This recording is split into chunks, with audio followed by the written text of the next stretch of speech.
Hi friends, இது 2025 நடந்த group 4ஓட question. இதில் வந்து நம்ம ஒரு HCF LCM கொஷினை வந்து பார்க்க போகிறோம். எத்தனாவது கொஷின் பார்க்க போகிறோம்னா 145வது கொஷின். இப்போ பாருங்கள், அந்த கொஷின் இப்போ நான் ரீட் பண்ணுறேன். பாருங்கள் என்ன கொஷின் பாருங்கள். 108 மற்றும் 234 ஆகியவற்றின் மீப்பெரு பொது வகுத்தியை 23x - 51 என்ற வடிவில் எழுதினால் எக்ஸின் மதிப்பு யாது? இதுதான் கொஷின். இது எப்படி செய்யலான்னு பார்க்கலாமா? இப்போ நான் கொஷின் எழுதியிருக்கேன். நமக்கு என்ன கண்டுபிடிக்க சொல்லியிருக்காங்க? மீப்பெரு பொது வகுத்தி கண்டுபிடிக்க சொல்லியிருக்காங்க. மீப்பெரு பொது வகுத்தினா HCF.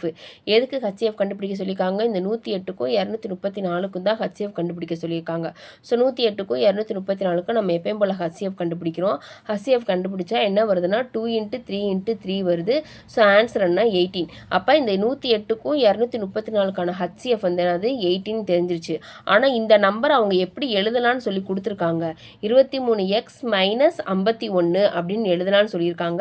அப்போ இந்த நம்பருக்கும் HCF என்ன தான் இருக்கும்? 18 தான் இருக்கும். ஸோ அதனால் 18 போட்டிருக்கோம். ஏன்னா நம்ம இந்த எக்ஸோட வேல்யூ தான் இப்போ கண்டுபிடிக்க போகிறோம். ஸோ இந்த -51 வந்து ஈக்குவல்ட்டுக்கு இந்த சைடு போகும்போது என்ன ஆயிரும்னா +51 ஆயிரும். அப்போ 23x = 18 + 51 இருக்கும். 18ஐயும் 51ஐயும் ஆட் பண்ணிங்கன்னா ஆன்சர் என்ன வரும்னா 69 வரும்.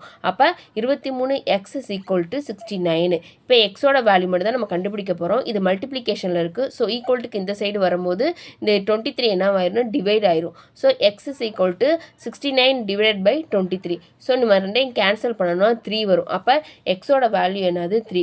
நமக்கு இங்கே எதை கேட்டிருக்காங்க? எக்ஸின் மதிப்பு தான் என்னன்னு கேட்டிருக்காங்க. ஸோ எக்ஸோட வேல்யூ 3.